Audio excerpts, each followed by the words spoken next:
Bonjour, je ne souhaite pas montrer mon visage, je me présente simplement. Je suis une simple quidame de France qui a voté non au référendum de 2005 qui nous invitait à remettre la souveraineté de la France à Bruxelles.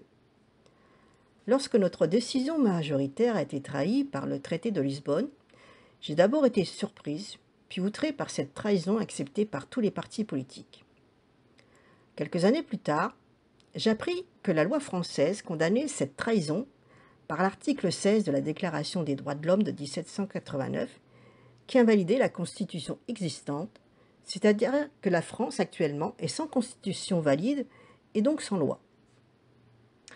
Lorsqu'en 2015, j'appris qu'une assemblée constituante s'était créée sous le nom de Conseil national de transition, protégé par le droit international, j'y ai adhéré et entendu son président, Éric Fiorilde, déclarer que, par l'application du droit français, les dirigeants étaient devenus illégitimes du fait de leur crime de haute trahison, qui leur valait pour le moins d'être arrêtés. Après vérification et consultation de plusieurs juristes, il résulte que le président de cette assemblée me semble naturellement le seul dirigeant habilité à commander l'armée.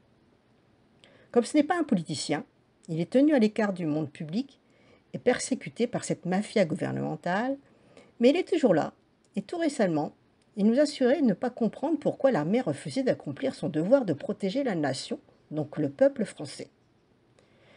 Les militaires savent qu'ils sont dirigés par une mafia menée par un psychopathe et ils accepteraient d'aller à la guerre, donc de se sacrifier pour celui-ci, au lieu d'agir pour la paix en appliquant la loi française en France. Le président du Conseil national de transition a publié légitimement des ordres d'arrestation motivés concernant les principaux acteurs politiques de ce pays.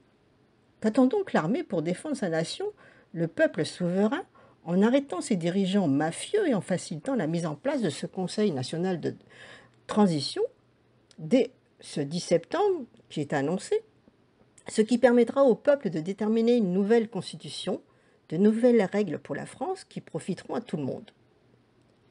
Si vous aussi pensez qu'il faut en finir avec cette caste politique mafieuse, que nos militaires seraient plus utiles à rétablir l'état de droit en France plutôt qu'à aller se faire tuer à l'étranger, faites comme moi, lisez ce texte sur votre téléphone et enregistrez-le pour le publier sur les réseaux sociaux avec l'image de votre choix.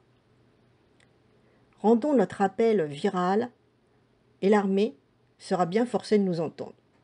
Si chacun fait l'effort, demain, notre vidéo sera sur les grands médias. Êtes-vous devenu fonctionnaire de la police judiciaire, procureur et juge? Comment avez-vous pu vous engager, étant payé par l'État, à protéger le peuple et délaisser maintenant si lâchement votre peuple? Vous combattez des bagatelles quotidiennes, mais vous négligez votre vrai mandat. Vous, les derniers parmi les forces de sécurité qui défendent encore loyalement le peuple, unissez-vous et mettez fin à tout cet abus de pouvoir. C'est votre heure. Celui qui, comme vous, occupe une fonction si importante et qui délaisse le peuple sans défense à l'heure décisive du danger, celui-là doit être placé au même niveau de peine qu'un déserteur en temps de guerre, qui abandonne ses camarades et les livre sans protection à l'ennemi. Donc, une chose est sûre, tôt ou tard, un tribunal du peuple se formera et demandera des comptes à tous les traîtres du peuple. Ou, pour le dire avec les mots de Ronald Bernard dans une interview, « Réunissez-vous, réunissez-vous, rassemblez-vous, et toute cette histoire de merde disparaîtra. »